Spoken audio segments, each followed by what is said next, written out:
스가랴서 2장 펴놓으시고요. 오늘 스가랴 2장 마치겠습니다. 스가랴 2장 8절에 13절 말씀입니다. 스가랴 2장 8절에 13절 말씀. 스가랴 2장 10절 11절 반복되는 말씀이 두 절에 있습니다. 두 번 나오는 말씀. 스가랴 2장 10절에도 나오고 11절에 나오는 말씀인데 스가랴 2장 10절 말씀, 11절 말씀 두 절 읽습니다. 10절 말씀 같이 읽겠습니다. 오 시온에 따라 노래하며 기뻐하라. 보라 내가 와서 내 한가운데 가려다. 주가 말하노라. 11절 그날에 많은 민족들이 주와 연합하여 내 백성이 될 것이요 나는 내 한가운데 가리니 그리하면 만군의 주께서 나를 내게 보내신 줄을 내가 알리라. 이제 여기 보면 이제 나는 내 한가운데 가리니 이란 말씀 있죠. 나는 내 한가운데 가리니 주님은 항상 우리 한가운데 가시는 분입니다. 예, 오늘 나는 내 한가운데 가리니 이 부분을 아주 중심으로 말씀을 공부하겠습니다. 자, 기도하겠습니다. 위대하시고 거룩한 주 안에 감사합니다. 주님께서 함께 하시 도우셔서 오늘 주의 영으로 저희에게 말씀을 허락해 주시고 또 말씀을 통해서 성령 충만함을 주시고 성경에서 약속하신 모든 복들이 저희 가운데 임하도록 인도해 주시옵소서. 은혜와 성령이 충만한 그런 시간이 되도록 역사해 주시길 간구합니다. 전나신 주 하나님께서 도와주십시오. 이 하나님의 말씀을 배울 때에 또 이 말씀을 들을 때에 주님께서 지식과 총명으로 저를 먹여주시길 간구합니다. 또 은혜와 강구의 영을 위해서 제가 성령으로 말미암아 기도할 수 있도록 성령 안에서 기도할 수 있도록 도와주시고 주의 모든 뜻이 하늘에서 이루어진 것 그대로 저희 안에도 이루어지기를 간구합니다. 아버지 하나님께서 오늘 시간 모두 은혜롭고 복된 시간이 되도록 도와주십시오. 주의 기도합니다. 아멘. 나는 내 한가운데 가리니입니다. 오늘은 나는 내 한가운데 가리니란 본문을 중심으로 주의 말씀을 공부하겠습니다. 2절, 8절부터 13절은 천년왕국의 이스라엘에 대한 예언의 말씀입니다. 예언자 스가랴가 1장, 2장에서 몇 가지 환상을 보았습니다. 오늘 본문에 들어가기 전에 잠깐 정리를 합시다. 1장, 2장에 나오는 환상들. 1장 7절부터 17절에서는 스가랴는 은매한 나무들 사이에 있는 사람과 말들 환상을 보았는데 이 말들은 뭐라 그랬죠? 주께서 여기저기 땅에 두루 다니라 보낸 자들이다. 이렇게 10절에 나왔습니다. 1장 8절부터 19절에서는 스가랴가 이제 뿔들의 환상을 봤는데 이 뿔들은 유다와 이스라엘과 예루살렘을 흩은 뿔들입니다. 1장 20절과 21절에서 스가랴는 4명의 목수의 환상을 봤는데 이 목수들은 뿔들을 문질러 벗기고 자기들의 뿔을 유다 땅 위로 들어 그 땅을 흩은 이방인들의 뿔들을 쫓아내는 사람들, 뿔들을 멸하는 사람들이죠. 유다를 괴롭힌 왕국들을 심판하는 자들이 목수들입니다. 심판하는 목수들 이래 되죠. 2장 1절에서는 청량줄의 환상을 봤습니다. 청량줄은 예루살렘 도시를 성벽 도시를 측량하기 위한 줄로서 예루살렘의 재건을 보여줍니다. 하나님 예루살렘의 회복에 대해서 말씀해 주셨고 주님께서 친히 이 예루살렘의 불성벽이 되어 주시고 이 예루살렘의 한가운데 그녀의 한가운데 하면 그 도시의 한가운데라는 뜻입니다. 그녀의 한가운데서 영광이 되리라고 하셨습니다. 주님이 예루살렘의 불성벽이 되시면 아무도 예루살렘을 공격할 수가 없고 이길 수가 없습니다. 이로써 예루살렘이 공격당하고 멸망하는 이전 역사의 반복이란 없습니다. 주님은 자신을 신뢰하는 자들의 방패시고 요새시고 산성이시고 피난처시고 망대이신데 예루살렘의 불성벽이 되어주시겠다고 하셨습니다. 이는 이스라엘의 패망이 다시는 없다. 이스라엘을 지키시는 분은 주님 자신이다. 이렇게 확정을 해주셨습니다. 또 주님은 예루살렘 한가운데 영광이 되실 것임을 말씀하셨는데 자신의 임재를 말씀하신 겁니다. 하나님은 영원히 멸망하지 않을 한 왕국을 이곳에 세우십니다. 이것이 메시아 왕국, 곧 천년왕국입니다. 세상의 어떤 제국도 이 왕국과는 비교되지 않습니다. 이 왕국은 하늘의 하나님께서 친히 세우시는 왕국입니다. 이걸 이제 하늘의 왕국 이렇게 말합니다.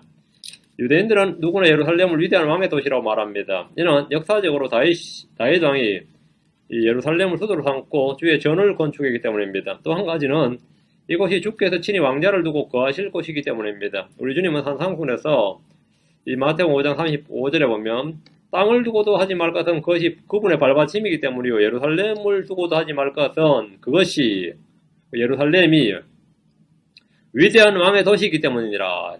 예루살렘은 무슨 도시? 위대한 왕의 도시다.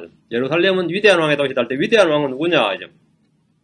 위대한 왕, 예루살렘은 위대한 왕의 도시다. 했는데 예루살렘의 역사적 가치와 더불어 예언의 중심 도심을 밝히셨습니다. 예루살렘은 팔레스타인이나 무슬림들의 도시가 아닙니다. 예루살렘은 캐톨릭이나 기독교인들의 도시가 아닙니다. 예루살렘은 위대한 왕의 도시입니다. 위대한 왕의 도시. 위대한 왕은 역사적으로 다윗을 일컫고 예언적으로는 예수 그리스도를 말합니다. 예수님은 왕들의 왕이시고 주들의 주십니다. 주님은 재림하실 때 이 미국의 뉴욕이나 유럽의 파리나 뭐 중국의 베를린이나 독일의 베를린이나 중국의 북경이나 베이징이죠. 북경이나 한국의 서울에 가지 않습니다. 무슬림들이 성지로 순례하는 메카도 아니고 캐톨릭의 본부나 성베드로 성당이 있는 이탈리아의 바티칸도 아닙니다. 이집트의 대피라미드 있는 곳이나 시날 땅의 바빌론이나 사람들이 신비한 땅, 신성한 곳으로 여기는 어떤 지역에 가지 않습니다. 재림하신 주님께서 이 땅에 친히 가실 도시는 예루살렘입니다. 예루살렘, 위대한 왕의 도시다. 예루살렘은 유대교와 무슬림과 캐톨릭과 개신교에서 모두 성지라고 여기는 곳이지만 이 땅은 이스라엘의 수도고 위대한 왕의 도시고 주께서 거기 계시다라는 이름의 도시가 됩니다. 예루살렘이 크고 아름답고 위대한 것은 주께서 거기 계시기 때문입니다. 문화유산이 많아서 그런 게 아닙니다. 성지라고 떠받들어서 위대한 게 아니라 주님이 거기 계시기 때문에 위대한 왕의 도시입니다. 다른 이유가 없습니다. 주께서 계시지 않으면 세상의 다른 도시와 다를 것이 전혀 없습니다. 주님께서 나는 내 한가운데 거하리니 이렇게 말씀하셨습니다. 나는 내 한가운데, 이스라엘 한가운데, 예루살렘 한가운데 이 말이죠. 주님이 거하시는 곳은 언제나 한가운데입니다. 주의 천사는 불타는 떨기나무에 한가운데로부터 모세를 불렀습니다. 불타는 떨기나무는 고난을 받지만 소멸하지 않는 이스라엘을 예표하는 나무인데 주님은 그들 한가운데 거하심을 보여주신 겁니다. 주님은 이집트 한가운데서 표적을 행하셨습니다. 주님은 이집트에서 표적을 행하시면서 이것은 내가 땅의 한가운데 있는 주인 줄을 내가 알게 하려 함이니라. 땅의 한가운데 있는 주. 주님이 계신 곳이 뭐라고요? 한가운데죠. 주님이 계신 그곳이 한가운데입니다. 주님이 어디 계시든지 그게 바로 한가운데입니다. 땅의 한가운데. 주님이 땅에 계시면 그곳이 땅의 한가운데가 됩니다. 성막은 이스라엘의 회중 한가운데 있었습니다. 주님은 말씀하시기를 내가 그들의 진영 한가운데 있느니라 이렇게 말씀하셨습니다. 한가운데 있느니라.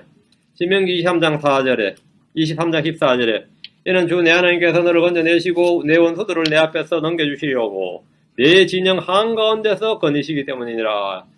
진영 한가운데 씁니다. 그러므로 내 진영 거룩할지니라. 그리하면 내게서 부정한 것을 보지 아니하심으로 그분께서 너를 떠나지 아니하시리라. 주님이 거하시는 곳은 주님이 위치는 언제나 한가운데입니다. 성경 그분이 거하는 곳을 한가운데라는 데는 예외가 없습니다. 주님은 이스라엘의 한가운데, 예루살렘의 한가운데, 진영 한가운데, 성전의 한가운데, 언제나 한가운데 계십니다. 시편 46편 5절, 12편 6절입니다. 시편 46편 5절, 이사야 12장 6절. 시편 46편 5절입니다. 시편 46편 5절, 이사야 12장 6절. 두 구절 봅니다. 시편 46편 5절. 하나님께서 그녀의 한가운데 계시며 그녀가 흔들리지 않을 것이요. 그녀는 예루살렘입니다. 하나님께서 그녀를 도우시되 이른 새벽에 도우시로다. 우리는 그녀 이렇게 이제 여성명사를 받아서 이제 번역을 해서 그렇습니다. 도시를 이제 여성명사를 받는데 예루살렘을 말합니다. 하나님께서 예루살렘의 한가운데 계시며 예루살렘이 흔들리지 않을 것이요. 하나님께서 예루살렘을 도우시되 이른 새벽에 도우시로다 이 말입니다. 아시리아 왕은 예루살렘에 히스기야 왕이 있는 거 말았지 거기 한가운데 계시는 거기 주께서 한가운데 계시는 줄은 전혀 알지 못했습니다. 그래서 망했습니다. 자, 이사야서로 갑니다. 12장 6절. 이사야 12장 6절. 시온의 거주민아 너는 소리 높여 외치라. 내 한가운데 계신 이스라엘의 거룩하시는 위대하시도다 하리로다. 내 한가운데 계시는 이스라엘 하나님입니다. 내 한가운데 계신 이스라엘의 거룩하시니 이래 말합니다. 주님은 이스라엘의 한가운데 계셨습니다. 예수님 십자가에 못 박힐 때 한가운데 계셨습니다. 주님은 죽으셔서 땅의 심장부로 내려가셨습니다. 땅의 한가운데로 내려가셨습니다. 주님은 부활하신 후에 제자들이 오셔서 친히 그들 한가운데 서서 말씀하셨습니다. 요한 7 금등잔대를 봤는데 그 한가운데 계신 주님 7 금등잔대 한가운데를 거느시는 걸 봤습니다. 주님의 위치는 항상 한가운데입니다. 예수는 왕자의 한가운데 계시는 어린 양입니다. 예수님 찾기는 너무 쉽다는 말입니다. 언제나 한가운데다 이 말입니다. 예수는 지금 우리 속에 거하십니다. 우리의 영은 주님이 거하시는 처소입니다. 주님께서 나도 너희 안에 거하리라 이렇게 말씀하셨는데 그것은 우리 가운데 우리 속에 거하시는 영광의 소마시고 신비입니다. 우리 몸은 하나님의 영께서 거하시는 하나님의 성전입니다. 여러분 주님이 어디 계신지 알고 있습니까? 주님은 지금 어디에 계신가? 주님은 우리 안에 계십니다. 자, 고린도서 13장 5절입니다. 고린도서 13장 5절. 이거 알면 이제 성전 지겠다고 난리치지 않겠죠. 또 성지 순례가겠다 할 필요도 없고요. 고린도서 13장 5절.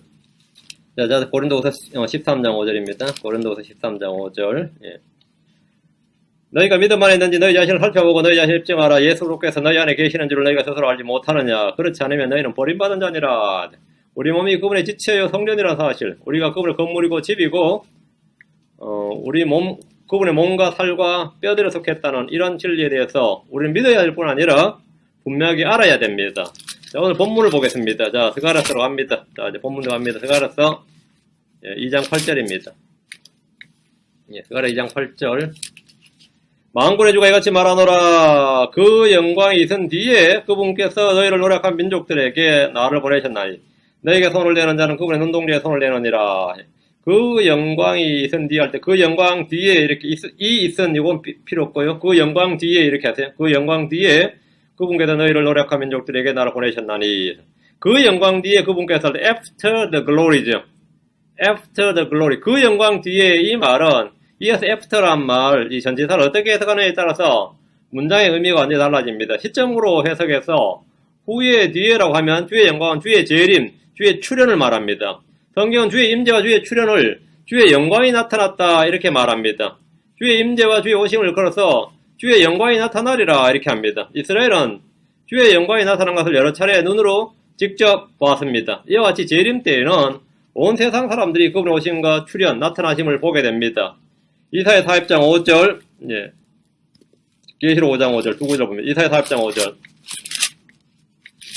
이사야 40장 5절. 주의 영광이 나타나고 모든 육체가 함께 그분을 보리라. 주의 입이 그것을 말씀하셨느니라. 여보세요. 자, 보면, 주의 영광이 나타나고 모든 육체가 함께 그것을 보리라. 주의 영광을 본다 이 말이죠. 주의 영광이 나타나고 이게 무슨 뜻이에요, 그러면? 주님이 오셨다, 이 말, 주님이 나타났다 이 말이죠. 주의 영광이 나타났다는 말은 주님이 나타났다, 주님이 임재했다, 주님이 출현했다. 주의 영광이 나타났다, 이 주의 영광이라는 자체가 주님의 임재의 표시란 말이죠. 그 영광 뒤에 이 말은 주님의 지상 재림 후에 이 말이 되는 거죠. 그럼 됩니까? 그 주의 영광, 이게 바로 주의 출현, 주의 임재, 주의 오심이단 말입니다. 그 영광 뒤에란 말은 주의 지상 재림 후에란 말이 됩니다. 주님 이 땅에 오셔서 이스라엘을 노력한 민족들에게로 가십니다. 주님은 유다 지파의 사자시며 칼을 고십니다. 그분의 입에는 양날 달린 검이 나와서 사료하고 영광스러운 강체가 나와서 소멸하십니다. 그 뒤에 저 사악한 자가 드러날 터인데 주께서 자신의 입의 영으로 그를 소멸시키시고 친히 오실 때 광채로 그를 멸하시리라. 그 영광 뒤에 하신 일이 뭐냐면 멸하시고 심판하시는 거죠. 또 계시록 19장 15절에 그분의 입에서 예리한 검이 나오는데 그분께서 그 검으로 민족들을 치시고 또 철장으로 그들을 다스리시리라. 또 그분께서는 전능자 하나님의 맹렬한 진노의 포도 틀을 밟으시며 주님께서 나타나시면 하는 일이 심판이다 말입니다. 심판이다. 그 영광 뒤에 하면 그 영광 뒤에 이렇다 이런 거죠. 그 영광을 따라서 애프터를 이제 뒤에 안 하고 이제 따라서 아니면 마음에 맞추었어. 뭐 내 마음에 맞는 사람이다 할 때 애프터 하면 다윗의 마음이 after the God 하나님의 마음에 맞는 사람 이렇게 되는 거예요. 이렇게 그 영광을 따라서 이렇게 해석하면 주님의 자신의 영광을 발현하심으로써 민족들을 치신다는 겁니다. 그 영광에 따라서 주님이 이렇게 하신다. 이 말은 이제 초림 때 예수님은 자기 위에 종의 형체를 꼬셨고 구원하러 오셨지만 재림 때는 영광의 주, 전쟁의 주, 만화의 왕으로서 이 땅에 보내심을 받습니다. 초림 때 예수 그리스도는 온 민족, 온 세상을 구원하러 보내심을 받았으나 재림 때는 이스라엘을 노력한 민족들을 심판하러 보냄을 받았다는 겁니다. 지금 본문이 바로 그 이야기입니다. 심판하러 보냄을 받았다예요. 그래서 이스라엘을 노력한 세상 민족들을 심판하신다는 겁니다. 주의 재림은 주의 영광 중에 이 땅에 오셔서 땅의 사방 중에 온 땅의 사방에 흩어진 땅의 사방에 흩어진 이스라엘을 모으시고 자기 영광의 왕좌에 앉아서 민족들을 심판하십니다. 자, 마태복음 16장으로 갑니다. 17절, 25장 31절. 마태복음 16장 17절. 마태복음 16장 17절. 사람의 아들이 자기 아버지의 영광 중에 자기 천사들과 함께 올 것이요. 그때 그가 각 사람에게 그의 행위대로 갚아주리라. 마태복음 16장 27절이네요. 17절이 아니고 잘못 읽었네요. 마태복음 16장 27절. 예. 사람의 아들이 자기 아버지의 영광 중에 자기 천사들과 함께 올 것이요. 그때에 그가 각 사람의 그의 행위대로 갚아주리라. 영광 중에 이렇게 영광 중에 예. 자기 영광 중에 자기 천사들과 함께 올 것이요. 영광 중에 그 영광 뒤에 뭐 오는 거죠? 심판이 있습니다. 주님은 심판을 위해 보냄을 받으셨습니다. 마태복음 25장 31절에 사람의 아들이 자기 영광 중에 모든 거룩한 천사 함께 올 때에 자기 영광의 왕좌에 앉아서 예수 그리스도는 영광 중에 오셔서 민족들을 심판하십니다. 예수는 영광 중에 오셔서 심판하시고, 그럼 본문의 8절은, 스가랴 2장 8절은 아주 간단하게 해석이 되는 거죠. 만군의 주와 같이 말하노라. 그 영광이 있은 뒤에, 그 영광 뒤에, 주님의 재림 후에, 그분께서 너희를 노력한 민족들에게 나를 보내셨나니. 주님께서 재림은 뭐라고요? 주님의 출현 후에 민족들 심판으로 보냄을 받았다. 지금 이렇게 말하는 거죠. 그러면 이제 8절이 간단하게 이해가 되죠. 또 너에게 손을 내는 모든 자는, 손을 내는 자는 그분의 눈동자에 손을 내느니라 했습니다. 8절에 보면 이제 요 뒷부분 이제 영광의 주님은 민족들의 심판을 보냄을 받았다 했어요. 이스라엘을 노력한 민족들을 철장으로 깨뜨리시고 짓밟으시고 심판하시기 위해서 이 땅에 보냄을 받았는데, 이는 초림 때 주님이 이 땅에 오신 목적과 너무나 다릅니다. 주님이 이 땅에 육신 입고 오신 목적이 뭡니까? 잃어버린 자를 찾아 구원하러 오셨습니다. 자신의 생명을 주러 오셨습니다. 섬기러 오셨어요. 재림 때 주님은 이스라엘 노력한 민족들을 멸하러 심판하러 오셨습니다. 이스라엘은 이런 예언의 말씀들을 바탕으로 예수 그리스도께서 초림 때 유대를 노력한 로마 제국을 멸해 주시기를 기대했습니다. 유대인들은 초림과 재림의 사역을 구분하지 못했습니다. 말씀 올바르게 나누지 못했던 겁니다. 예수님이 메시아라면 당연히 유대를 노력한 민족들을 멸해버리시고 대언자들을 통해서 약속하신 왕국을 세워주실 것을 소망하고 있었습니다. 그리고 또 그걸 믿었습니다. 스가랴 2장 8절은 재림의 사역이지 초림의 사역이 아닙니다. 유대인들은 재림의 말씀들을 초림에 적용함으로써 예수님이 거짓 메시아고 종교 사기꾼이고 거짓 대언자로 판단하고 정죄해서 십자가형에 처하라고 외치게 된 겁니다. 스가랴 2장 8절 같은 말씀 읽으면 예수님이 도저히 뭐가 아닌 거죠? 메시아가 아닌 거죠. 메시아일 수가 없는 거죠. 자, 시편 2편 9절입니다. 이런 구절들은 이스라엘 사람들은 해당에서 줄로 외우고 있는 구절들인데 이런 구절하고 맞느냐는 거죠. 예수님이 시편 2편 9절 내가 그들을 철장으로 부수고 토기장의 그릇같이 산산조각 부수리라 하셨도다. 내가 이게 예수님이란 말이죠. 메시아란 말이죠. 그들을 철장으로 부수고 토기장의 그릇같이 산산조각 부수리라 하셨도다. 유대인들이 늘 읽고 노래하는 시편에 따르면 메시아가 왕으로 오셔서 민족들을 철장으로 부수고 토기장의 그릇같이 산산조각 부순다고 알고 믿습니다. 그런데 한때 유대인의 왕으로 추대하고 영접했던 예수님이 로마 병사들에게, 이 빌라도에게 말이죠. 끌려가서 채찍을 맞으시고 머리에 가시채로 된 관을 쓴 모습을 보았을 때, 빌라도도 백성들에 그걸 보여줬잖아요. 그걸 봤을 때 그들이 느꼈을 그 배신감, 그 실망감을 한번 생각을 해보세요. 이건 뭐 말도 안 되는 거죠. 그 왕이라고 며칠 전에 호산나 하면서 말이요, 다윗의 자손이 하면서 영접했는데 그럼 뭐 철장으로 때려 부수긴 고소하고 자기가 밤새 두들겨 맞고 왔단 말이죠. 밤새 두들겨 맞았다 이거. 그 유대인들 그 장면을 보면 유대인들 완전 분노한 거죠. 그래서 예수님을 십자가에 못 박으라고 외친 것은 당연할지도 모르고 또 얼마나 예수가 메시아가 아닌 걸 확신했는지 우리 자손의 머리에 그 피를 돌리라 그랬다고요. 절대 이거는 메시아일 수가 없기 때문에 끄덕없다 걱정. 그 정도로 확신했어요. 절대 메시아가 아니라고 확신한 겁니다. 그들이 믿고 소망하던 이 모든 성경 구절들, 이런 구절들은 성경이 아닌 게 아니라 성경은 맞는데, 분명히 성경 말씀 맞는데, 모두 자신들이 죽였던 예수 그리스도가 재림하셔야만 성취되는 이야기입니다. 시편 2편 7절의 말씀은, 시편 2편 9절의 말씀은 계시록 19장 15절에서 성취됩니다. 계시록 19장 15절에 그분의 입에서 예리한 검이 나오는데 그분께서 검으로 민족들을 치시고 또 철장으로 그들을 다스리시리라. 또 그분께서는 전능자 하나님의 맹렬한 진노의 포도즙 틀을 밟으시로다. 이때 성취되는 말씀이 있단 말이죠. 이때 성취되는 말씀이에요. 자, 다시 8절입니다. 스가랴 2장 8절 너에게 손을 내는 자는 그분의 눈동자에 손을 내느니라. 이 구절은 이 문학적으로 탁월한 시적 표현입니다. 주님이 이스라엘을 자신의 눈동자로 하셨습니다. 이스라엘은 하나님의 군대고 하나님의 백성이고 하나님의 처음 난 자시고 하나님의 택함받은 자들인데 이보다 훨씬 더 뛰어난 사랑과 친밀함의 표시가 그분의 눈동자입니다. 이스라엘은 그분의 눈동자로 비유된 예가 신명기 32장 10절, 17장 8절에 나옵니다. 신명기 32장 10절, 신명기 32장 10절.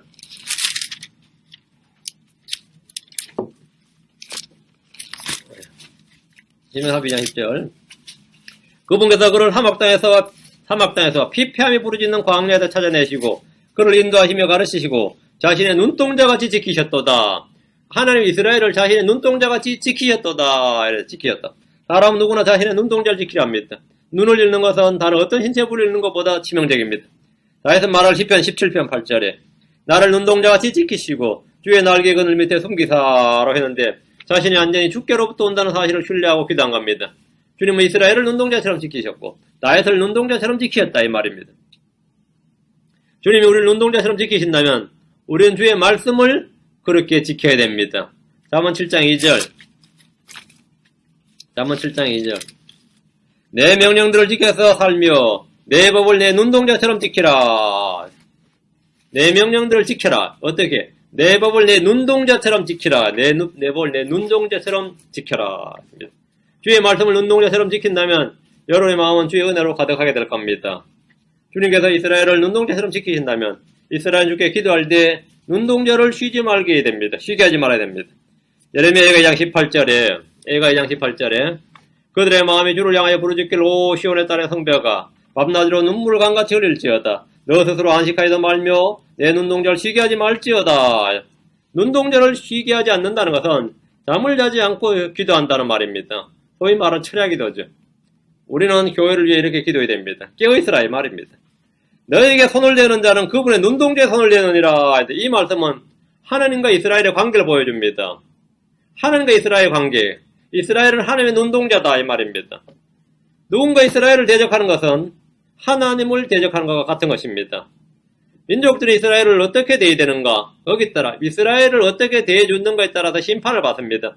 주님 아브라함에게 말씀하시기를 창세기 12장 3절에 너를 축복하는 자들에게 내가 복을 주고 너를 저주하는 자에게 저주를 내리니 내 안에서 땅의 모든 가족들이 복을 받으려 하였느니라 하셨더라.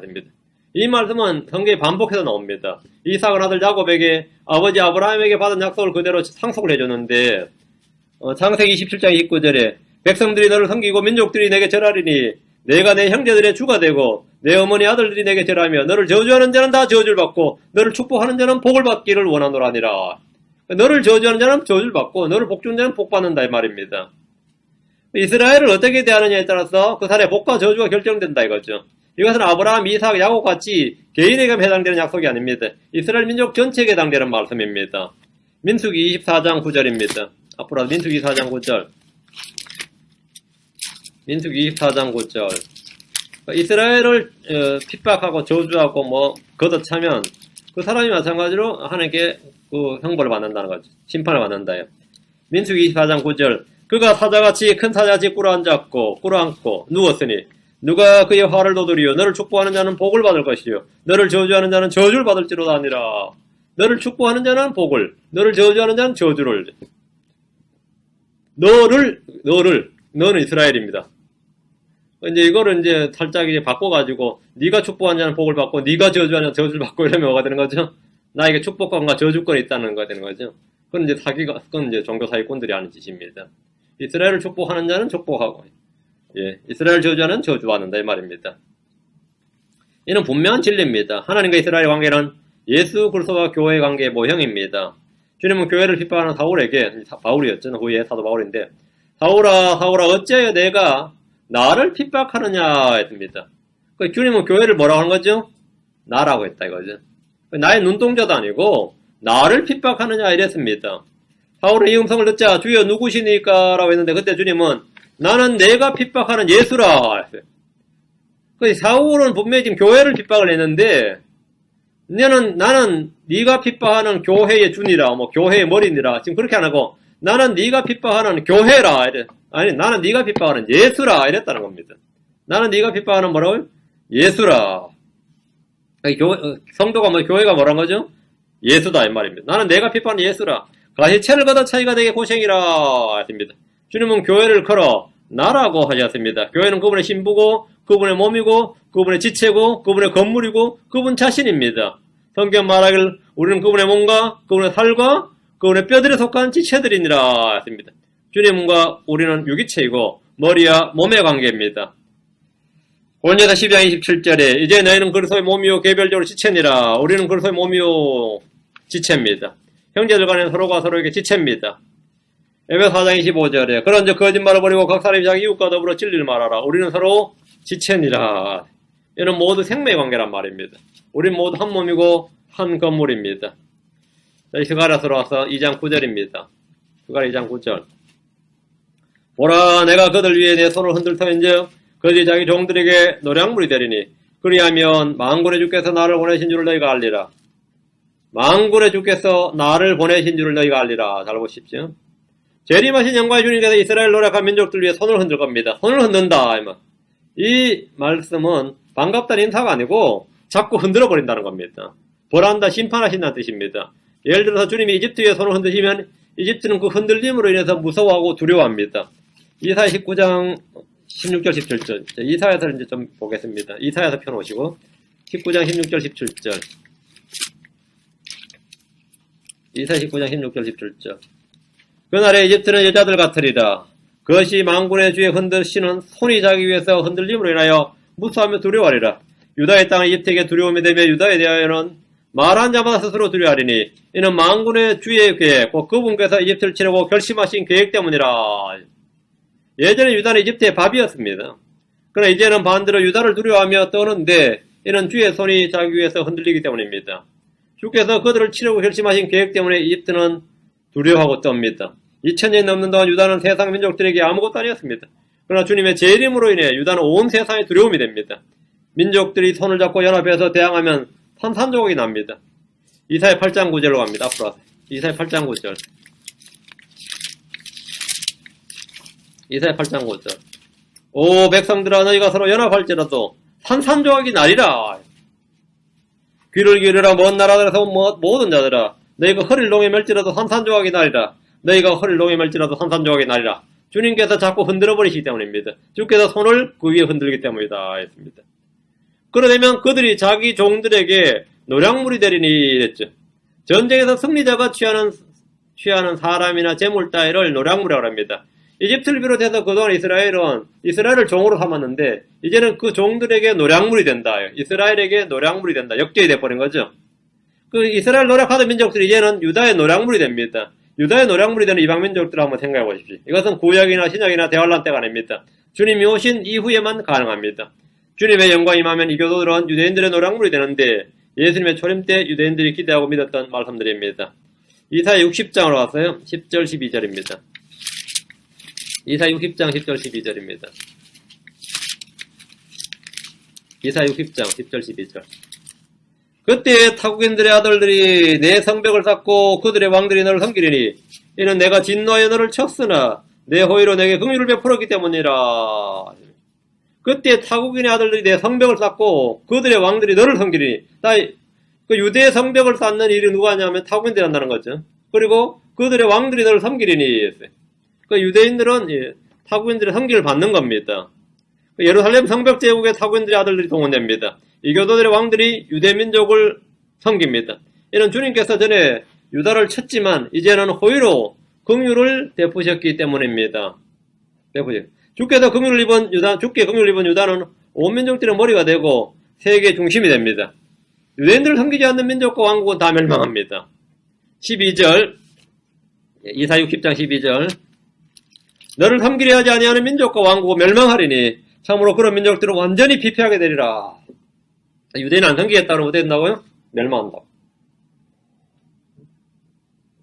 우리가 유대인을 왜 섬기냐? 그럼 멸망한다, 피폐하게 된다. 천년왕국 때 이방인들이 구원받는 방법은 유대인들을 잘 섬기는 겁니다. 그래야 멸망하지 않아요. 유대인들을 통해 주의 법을 배우고 말씀을 배워야 됩니다. 그들은 예루살렘을 와서 주께 경배해야 됩니다. 율법에 기록된 각종 절기들과 안식일을 지켜야 됩니다. 주의 성전은 모든 민족들에게 기도하는 집이 되고 주님은 그들이 드리는 번제물과 희생물을 받으십니다. 원래 출애굽한 후에 주님은 율법을 주시면서 이스라엘이 이런 나라가 되도록 계획을 하셨지만 그들은 율법을 어기고 주님을 버림으로써 이런 왕국이 되지 못했습니다. 자, 출애굽기 19장 6절에 또 너희는 내게 제4장 왕국이 되며 거룩한 민족이 되리라.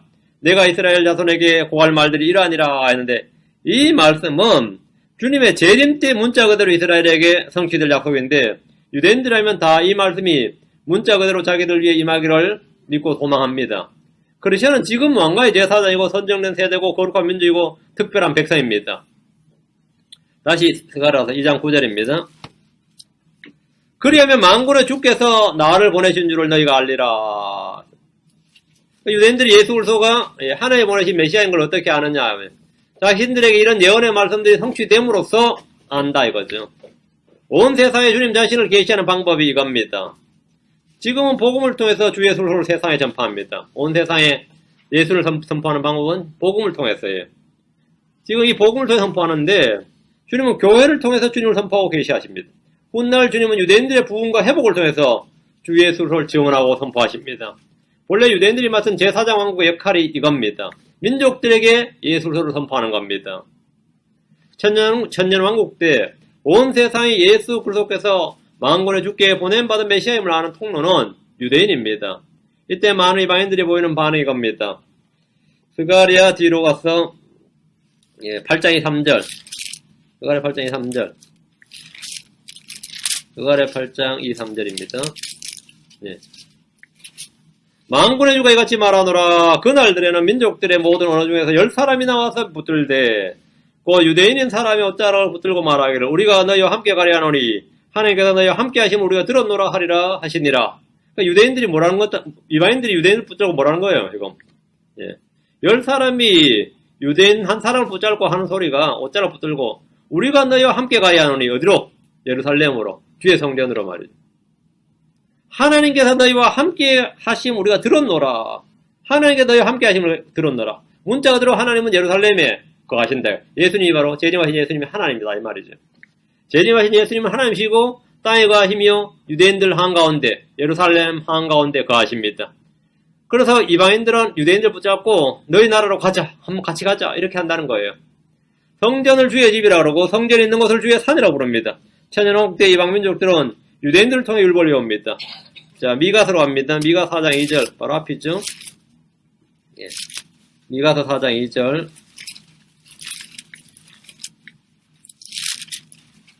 미가 4장 2절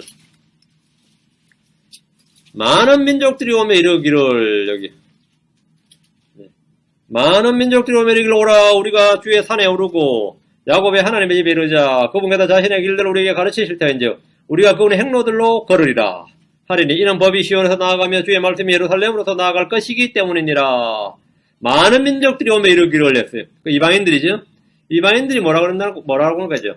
우리가 주의 산에 오르고 야곱의 하나님의 집에 이르자 성전 가자 이 말입니다. 성전 가자. 성전에 가자 이 말이에요. 그분께서 예수님께서 자신의 길들을 우리에게 가르치실 터인즉 우리가 그분의 행로들로 걸으리라. 아주 위대한 결단이죠. 이는 법이 시온에서 나아가며 주의 말씀이 예루살렘으로 나아갈 것이기 때문이라. 이런 사람들이 천년왕국 때 구원받는 백성입니다. 천년왕국 때 어떻게 구원받는다고요? 이렇게 구원받는 거예요. 법을 배우는 것. 주님께 연합하는 사람들이에요. 천년왕국 때 부전의 이방인들이 율법을 배운다는 사실은 오늘날 교회에서 거의 가르치지 않는 진리고 심지어 불신하고 부정하는 진리 중에 하나입니다. 오직 은혜, 오직 믿음이라는 신약의 교리를 전 세대에 모두 적용하려고 하기 때문에 기록된 말씀 그 자체도 믿지 못하는 웃지 못할 일이 발생합니다. 구약의 율법은 다가올 좋은 일들의 그림자입니다. 다가올 좋은 일들은 뭐죠? 천년왕국의 법이죠. 모세 율법은 시온에서 나오는 법, 하나님께서 친히 여기서 이 법 말이죠. 이는 법이 시온에서 나아가며 주의 말씀이 예루살렘에서 나아갈 것이니라. 이거의 그림자입니다. 이 법에 따라 이 법이 적용되는 게 천년왕국이에요. 이게 바로 왕국의 헌법이다 말입니다. 우리는 기록된 대로 말씀을 올바로 나누어 공부해야 됩니다. 천년왕국 때 무슨 율법이 있냐? 그건 바보 같은 소리예요. 왕국엔 당연히 왕국의 법이 있습니다. 왕이 있고 나라가 있고 법이 있고 백성이 있는 거죠. 그 법을 배우겠다 이거. 그리고 그 법대로 행하겠다. 그 행로대로 걸으리라. 이것이 이방인들의 구원 방법이에요. 이방인들의 구원 방법. 이방인들이 천년왕국 때 구원받는 방법입니다. 주님께 와서 배우는 겁니다. 그리고 거기 순종하는 거죠. 근데 그 제사장 왕국 누가 된다고요? 유대인들이 된다 이 말입니다. 10절입니다. 스가랴 2장 10절. 오 시온에 따라 노래하며 기뻐하라. 보라 내가 와서 내 한가운데 거하리로다. 주가 말하노라. 시온의 딸이란 뭐냐? 유대인들의 별칭입니다. 예루살렘의 딸, 예루살렘의 자녀란 말도 마찬가지인데 얘는 요즘 그 북한 애들이 자기들 뭐라죠? 백두의 혈통이니 백두의 자손이라고 부르는 것 같은 표현 방법입니다. 유면 산 하나 두고 그걸 이제 거기에 자기들이 거의 맞춰가지고 뭐 거기에 후손이다 이렇게 말하는 거죠. 시온의 딸이라는 표현은 성경에 31번이나 나옵니다. 시온의 자녀들이라는 표현이 2번 나오고 예루살렘의 딸들이라는 표현은 15번 나옵니다. 성경은 시온을, 예루살렘을 유대인들의 어머니로 묘사합니다. 바빌론의 딸들이라는 표현도 있는데 이는 이교도들을 말합니다. 바빌론의 딸들하면 바빌론에서 난 모든 것을 먹고 자라는 크는 사람들. 시온의 딸들하면 시온에 나오는 모든 것을 가지고 사는 사람들입니다. 자, 그럼 크리스천은 시온의 딸이 아닙니다.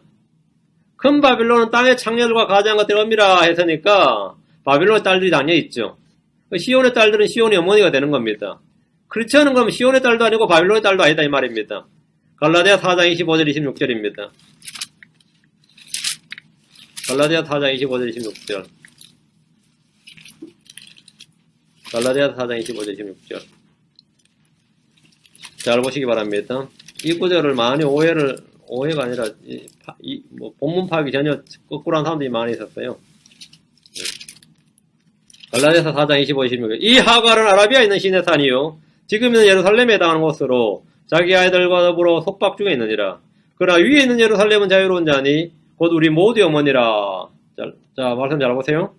시내 산과 땅에 있는 예루살렘은 하갈에 해당하며 종들의 어머니고 육신의 자녀들이고 율법을 예표합니다. 육신적 유대인들의 어머니입니다.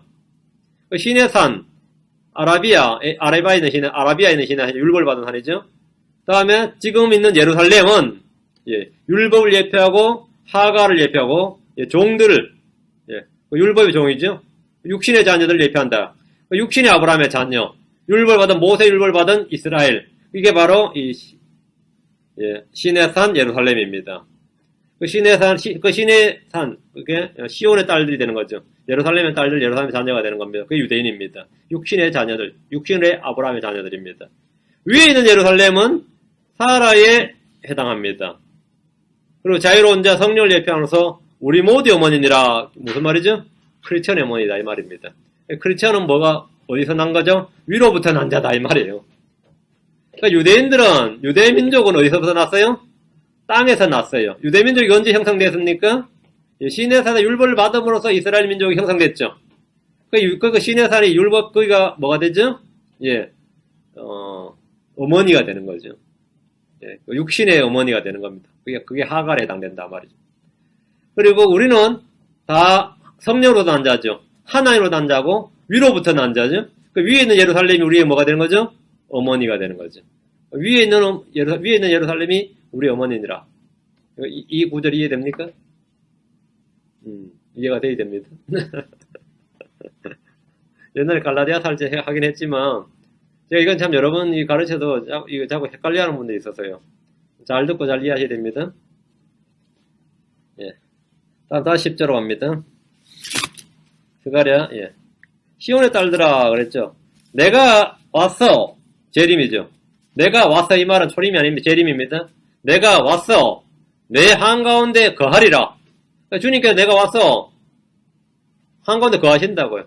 뭐 3년 반만 거하시는 게 아니고 얼마간 1000년을 거하십니다. 여기에. 내 한가운데 거하리라. 스바냐에서 이 표현이 많이 나오는데 재림하신 주님은 이스라엘의 한가운데 거하십니다. 스바냐 뒤로 3절,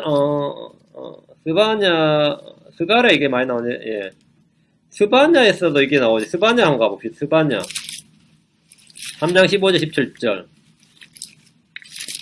스바냐 3장 15절 17절. 스바냐 앞으로 약간 가시면 됩니다. 스바냐 3장 15절 15절 17절 두 구절 봅니다. 다음에 3장 15절.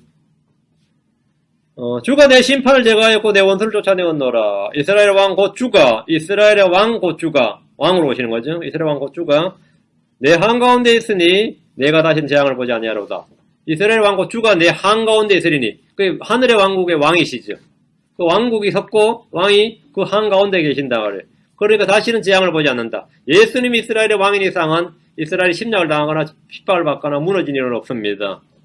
17절 내 한가운데 계시는 주 내 하나님 능하시리시니 그분께서 구원하시고 너로 인해 기뻐하며 즐거워하시고 친히 사랑하시는 가운데 안식하며 너로 인해 노래를 부르고 기뻐하시리라 하시라.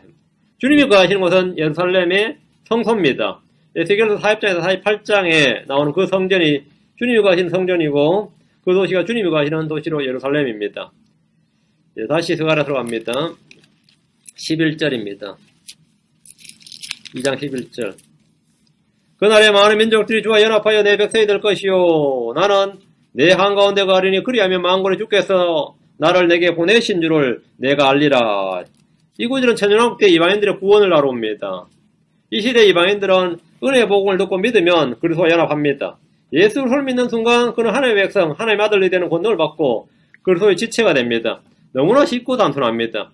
구약의 이방인들 타국인들은 유대인이 되기 위해서 이민을 가서 율법에 따라 할례를 받고 각 개종의식을 치렀습니다. 그러나 지금 이방인들은 구원받기 위해서 할례를 받을 필요도 없고 유대인이 될 필요도 없습니다. 오직 복음을 믿기만 하면 됩니다. 일부 유대인들은 초대교회 때나 현재도 이방인들이 회심해서 유대인이 되어야 한다고 주장을 합니다. 이는 거짓말입니다. 지금 이방인은 유대인이 되어야 되는 것이 아니라 크리스천이 되어야 됩니다.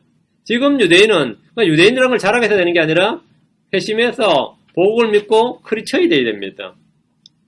대관란 때 이방인들은 유대인들을 잘 대해줘야 되고 양으로 분류될 수 있습니다. 잘 대해줘야 양이 되는 겁니다. 천연왕국 때 이방인들은 주와 연합하여서 주의 백성이 되어야 됩니다. 그날에 많은 민족들이 주와 연합하여 내 백성이 될 것이요 했는데 이 구절을 신약 성도에 적용하면 오릅니다. 천연왕국 때 이방인들은 주께 연합함으로써 주께서 택하신 백성들이 될 수 있습니다.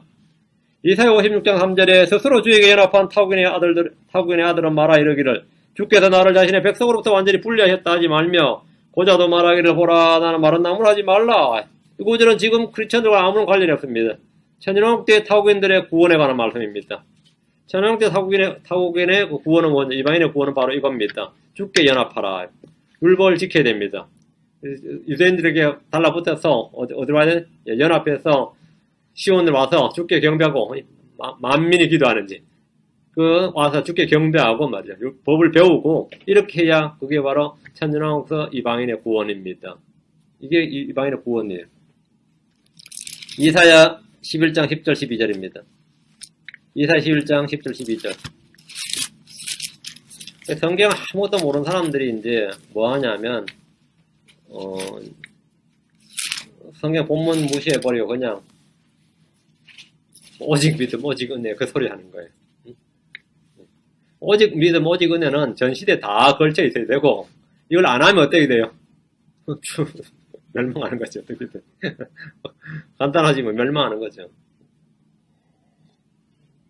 오직 믿음만 있으면 돼. 구약 성도가 오직 믿음만 있으면 돼 하면서 6월절에 양 안 잡으면 어떻게 될 것 같아요? 어떻게 돼요? 멸망하는 거죠. 그럼 믿음, 은혜랑 기본으로 깔려야 되고 하나님께서 하라고 한 일들이 있습니다. 이사야 11장 10절에서 12절입니다. 이사야 11장 10절 12절. 그날에 이시의 뿌리가 있어서 그것의 백성들의 기로 설 것이요 이방인들이 그것을 찾으리니 그것이 뭐죠? 이시의 뿌리죠. 백성들의 기. 예수님을 찾으리니 말이야. 그가 베푸는 안식이 영화로우리라. 그날에 주께서 다시 자신의 손을 두 번째 세웠사 자신의 백성 중에 남은 자들 곧 남게 될 자들을 되찾되 아시리와 이집트와 바드로스와 구스와 엘람과 시날과 하막과 바다의 섬들로부터 되찾을 것이요 유대인이 다 리턴 돌아온다. 백투더 제루살렘이겠죠. 다 돌아온단 말이에요. 이스라엘로. 또 그분께서 민족들을 위하여 길을 세우시고 요번 민족들을 위하여 이 민족들 이게 이방인들입니다. 성경에서 민족 단서로 나오는 건 이스라엘이고 민족들 하면 이방인입니다. 또 그분께서 민족들을 위하여 길을 세우시고 이스라엘에 쫓긴 자들을 모으시며 땅의 사방에서부터 유다에 흩어진 자들을 함께 모으시라. 천연왕국 때 예수의 모습인데 예수님은 백성들의 기로 설 겁니다. 그 민족들의 기로 선다. 깃발. 이방인들은 그것을 찾습니다. 주님은 민족들을 위하여 길을 세우시는데 주님은 유대인들뿐 아니라 이방인들을 위해 길을 세우시고 안식을 베푸십니다. 천연왕국 때 주님은 이방 민족들을 결코 개로 취급하지 않으십니다. 주님은 이방 민족들을 복주시고 내 백성 내 작품이라고 하십니다. 이사야 19장 25절. 이게 바로 천연왕국 때 이방인들의 구원입니다. 이사야 19장 25절.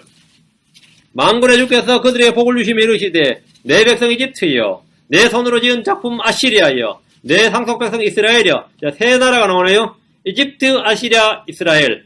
근데 특이한 게 뭐죠? 내 백성 이집트라잖아요. 언제부터 이집트가 하나의 백성 됐어요? 내 백성 이집트여. 다음 뭐라고요? 내 작품 아시리아. 내 손으로 지은 작품 아시리아. 내 상속 백성 이스라엘. 이 셋을 좀 같이 취급하고 있죠. 복이 들지어다 하시로다. 천년왕국 때 유대인들의 회복뿐 아니라 이방인들 역시 주의 구원과 영광을 얻을 수 있습니다. 그 천년왕국 때, 그 대관론제 살아남아서 천년왕국에 들어간다는 것은 엄청난 이야기죠. 기회가 주어지는 거죠. 예. 12절입니다. 그거라서, 예. 2장 12절. 주께서 그 거룩한 땅에서 자신의 목 유다를 상속하시고 다시 예루살렘을 택하시리라. 하나님 택하시는 땅은 약속의 땅이라 불린 지금의 팔레타인입니다. 주님이 택하신 민족, 주님의 목선 유다입니다. 주님의 도시는 예루살렘입니다.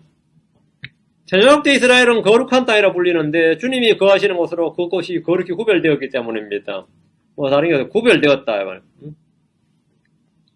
주께서 예. 거룩한 곳으로 구별되었다. 근데 본래 지금 언제 되면 지금 예루살렘은 영적으로 소돔과 이집트라 불립니다. 우리는 계시록 11장 8절에 거기가 대할란드 예루살렘이 영적으로 소돔과 이집트라 그랬어요. 근데 주님께서 그것을 다시 택하셔서 위대한 왕의 도시로 삼으신다는 겁니다. 그 기독교 캐톨릭의 유명한 작품이 신의 도성이라는 책이 있습니다. 신의 도성, City of God, 하나님의 도시라는 뜻인데 그 신의 도성이 어디라고 한 거죠? 우리가 바티칸이라는 거, 로마라는 거, 로마. 그 이제 어거틴이 쓴 작품인데 신의 도성은 로마가 아니고 바티칸이 아니고 예루살렘입니다. 예루살렘이 City of God이에요. 팔레스타인 땅이나 유다, 예루살렘은 모두 주님의 소유입니다. 미국의 어떤 대도시나 유럽의 어떤 도시도 이곳과 무관합니다. 메카니, 로마니, 제네바니, 북경이니, 런던, 뉴욕, 파리, 모스크바 무슨 소리 해봐요. 그 아무리 유명한 관광지든 뛰어난 도시든 간에 그것은 하나님의 도시가 아닙니다. 예루살렘이 하나님의 도시입니다. 유다를 자기 몫으로 삼으셔서 온 세상의 민족들을 가르치고 다스리게 하는 바로 예루살렘입니다. 유대인들이 꿈에도 그리며 기다린 소망이 이겁니다. 여기서 유다가 나의 상속이라고 그랬는데 상속에 대해 잠깐 살펴보면 구약에서 레위 지파가 본래 주님의 상속이었습니다. 신명기 10장 9절에 그러므로 레위는 자기 형제들과 함께 나누는 몫이나 상속 재산이 없고 주 내 하나님께서 그에게 약속하신 바와 같이 주께서 그의 상속 재산이 되느니라. 그러니까 레위에게는 땅을 따로 안 주고 주님이 너희의 상속이다. 레위 지파에게는 주님이 너희의 상속이다. 상속 재산이 된다 이랬습니다. 천년왕국에서 통치는 크리스천의 상속입니다. 우리는 구원의 상속자고 약속의 상속자입니다. 또 유업의 상속자인데 우리가 받을 상속은 천년왕국에서 통치권입니다. 골로새서 3장 4절에 너희가 상속 유업의 보상을 주에게 받을 줄 아나니 너희는 주 그리스도를 섬기느니라. 이스라엘은 주의 상속입니다. 신명기 32장 9절에 이는 주의 몫이 자신의 백성이기 때문이라. 야곱은 그의 상속 유사 몫이로다. 이스라엘은 주의 상속 백성이라고 불리는데 성경을 읽다 보면 주의 백성, 곧 주의 상속 백성이라고 말하는 구절이 반복적으로 나옵니다. 본문의 12절에 주께서 자신의 목 유다를 상속하신다는 것은 유다 지파 즉 다윗의 뿌리신 분으로서 왕국을 회복하고 예루살렘을 회복하신다는 말씀입니다. 유다 지파는 통치자로서 지파, 통치자의 지파로서 지위를 확보하게 됩니다. 그게 바로 지금 12절 말씀입니다. 13절 오 모든 육체야 주 앞에서 잠잠할지어다 그분께서 자신의 거룩한 처소에서 일어나셨느니라. 주의 재림을 선포하는 말씀입니다. 하늘의 왕자에서 앉아 계시던 왕자 우편에 앉아 계시던 주님이 일어나셨습니다. 그분께서 자신의 거룩한 처소에서 일어나셨느니라. 이 말씀은 재림을 위해서 일어나셨고 심판을 위해 일어나셨다는 말입니다. 일어나셨다는 말이 그런 뜻이 맞느냐 하면 맞습니다. 시편 9편 19절. 근데 이건 이제 성경을 통독을 많이 하면 이거 그냥 자연스럽게 와닿는 뜻이에요. 시편 9편 19절. 오 주여 일어나사 사람이 이기지 못하게 하시며 이 교도들이 주의 눈앞에서 심판을 받게 하소서. 오 주여 일어나사 이 표현 일어나사라는 표현 재림의 구절입니다. 뒤로서 시편 17편 13절. 시편 17편 13절. 오 주여 일어나사 그를 좌절시키시고 던져버리소서. 주의 칼이 된 그 사악한 자에서 내 오늘 건지소서. 주여 일어나사 앉아 계시지 말고 일어나사 오셔서 이 말입니다. 주께서 일어나신 것이고 재림의 문명이고 심판과 보복을 위한 것임을 분명히 알 수 있습니다. 뒤로서 이사야라고 합니다. 2장 19절 21절 이사야 2장 19절 21절 또 주께서 일어나서 무섭게 땅을 흔드실 때에 그분의 두려움과 그분의 위엄의 영광을 인하여 그들이 바위굴과 땅굴 속으로 들어가리라. 주께서 일어나서 무섭게 땅을 흔드신다. 재림이죠? 21절 또 주께서 일어나서 무섭게 땅을 흔드실 때에 그분의 두려움과 그분의 위엄의 영광으로 인하여 사람들이 바위 틈과 험악한 바위 꼭대기로 들어가리라. 주께서 일어나셨느니라 이 말씀이 무엇인지 성경을 통해서 저절로 알 수 있습니다. 재림을 위해 하늘의 처소에서 일어나신 겁니다. 주께서 이 땅에 오시면 모든 육체는 그분 앞에서 잠잠할 수밖에 없습니다. 얼마나 지금 논쟁도 많고 주장도 많고 시끄러워요. 이게 주님 오시면 다 잠잠해지는 거죠. 모든 무신론자들은 하나님 임재 앞에서 할 말이 없을 겁니다. 신은 없다, 신은 죽었다 했는데 주님이 또 하나님 지켜보셨단 말이죠. 뭐 할 말이 뭐가 있어요? 응? 모든 종교인들은 다 할 말이 없습니다. 자기 종교가 절대 진리라고 막 주장했다가 자기들이 생긴 게 우상일 뿐이었단 말이죠. 그래서 성경에서 말하는 하나님, 예수님만이 하나님이었다 이거. 지금 불교도들은 뭡니까? 부처나 예수를 동격으로 자꾸 놓고 싶어 하죠. 무슬림들은 마호메트나 예수나 부처를 다 동격으로 놓고 싶어 하고, 유림들은 공자도 거기 끼어들려고 그러죠. 동격으로 놓고 싶어 한다고요. 응? 안 그래요? 근데 하나님이 직접, 예수님 직접 이 땅에 오시면, 뭐 잠잠하지, 뭐 할 말이 있어요. 모든 불신자들은 주님 오심에 놀라는 것 외에는 입을 열 수가 없을 겁니다. 성경을 조롱하고 신성모독했던 모든 자들은 아무 할 말이 없을 겁니다. 모든 종교인들과 모든 정치인들은 그분 앞에서 잠잠할 수밖에 없습니다. 모든 육체야 주 앞에서 잠잠할지어다 이 말씀은 온 세상의 모든 죄인들의 입을 막아버린다는 겁니다. 주님이 친히 땅에 오셔서 왕좌에 앉으시면 어떤 종교나 어떤 학문이나 어떤 철학이나 과학도 아무 말을 내지 못할 겁니다. 뭐 진화론이 어쩌고 저쩌고 했던 사람들이 전부 할 말이 없는 거죠. 응? 주님이 창조하셨는데 뭐 진화론이 할 말이 없어요. 그동안 그거 사기쳐가지고 말이죠. 평생 먹고 살던 사람들 말이죠. 솔직히 지금이 그렇습니다. 학문이라는 게 사실 뭐냐. 사기쳐서 먹고 사는 직업이 학문이에요. 응? 그게 학자고 사기쳤어. 그게 그거라고. 우리가 뭐 의사, 약사 그런 거 하죠. 다 뭐 대단해 보이지만 실은 아무것도 아닙니다.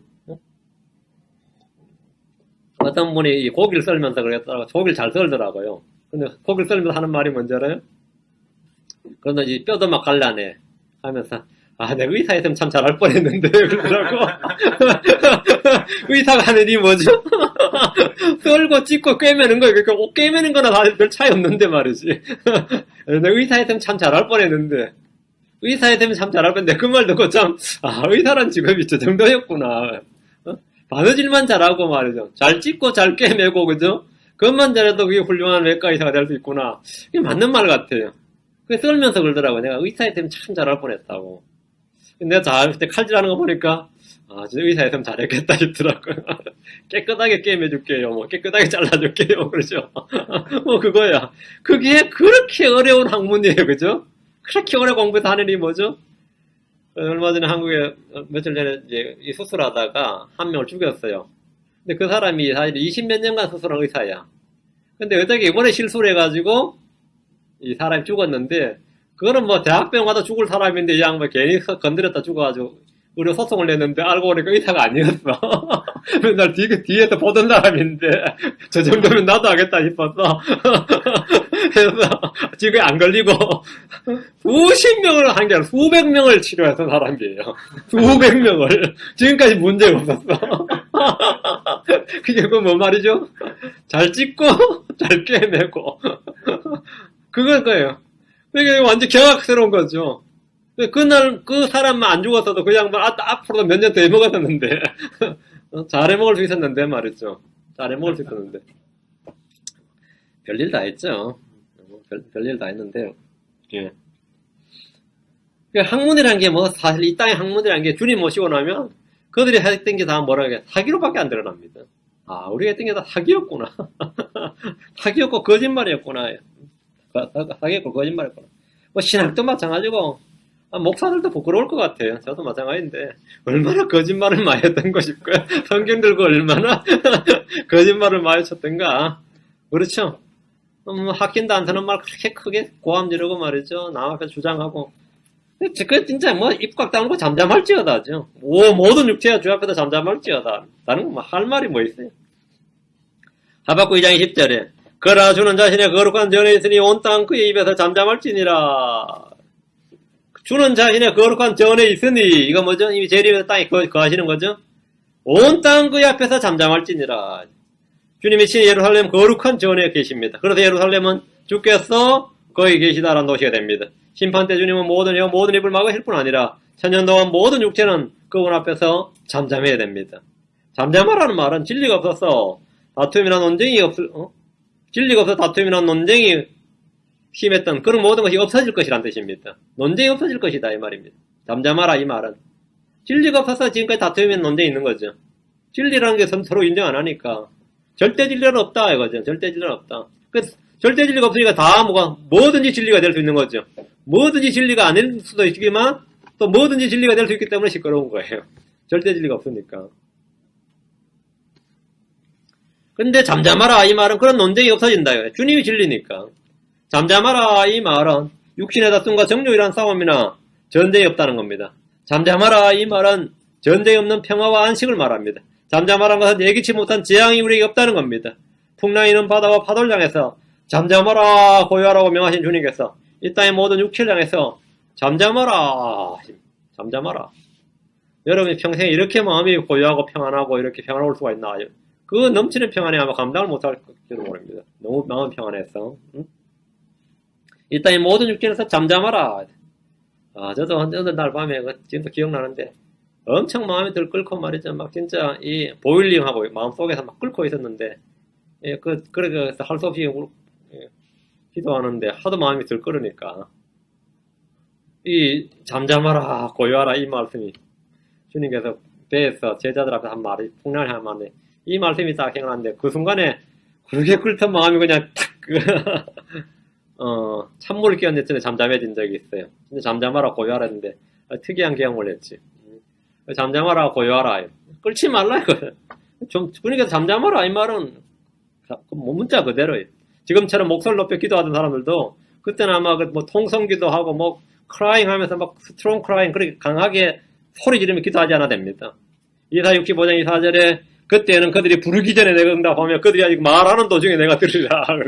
그러니까 뭐 소리 지르면서 기도할 것도 없어요. 부르기 전에 내가 응답하고 그들이 아직 말하는 도중에 내가 들으리라 했어요. 우리가 잠잠하고 고요한 이유입니다. 완전한 평화와 안식의 때에 모든 육체는 잠잠하고 고요하게 됩니다. 주님이 거기 계시는 모든 육체가 뭐라고? 잠잠하라 고요하라. 지금 이 말씀입니다.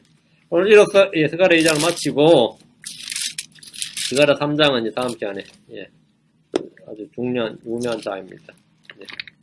기도하겠습니다. 주 하나님 감사합니다. 주님께서 함께하게 도우시고 오늘 베풀어 주셔서 오늘도 주의 말씀을 저희 가운데 쏟아부어 주시기 원합니다. 전능하신 주님께서 들은 말씀이 모든 믿음과 잘 결합하도록 도와주시옵시고 오늘 성령을 통해서 말씀을 경치하게 하시고 또 들은 말씀을 통해서 성령 충만을 받도록 해주시고 성령의 다양한 선물들과 각양 은사들, 그 사양한 은사들 또 좋은 이 성령의 열매들이 맺어질 수 있도록 도와주길 원합니다. 이 말씀을 들은 모든 혼들에게 복이 임하게 해주시옵소서. 감사드리며 주의 성기도합니다. 아멘. 마치겠습니다.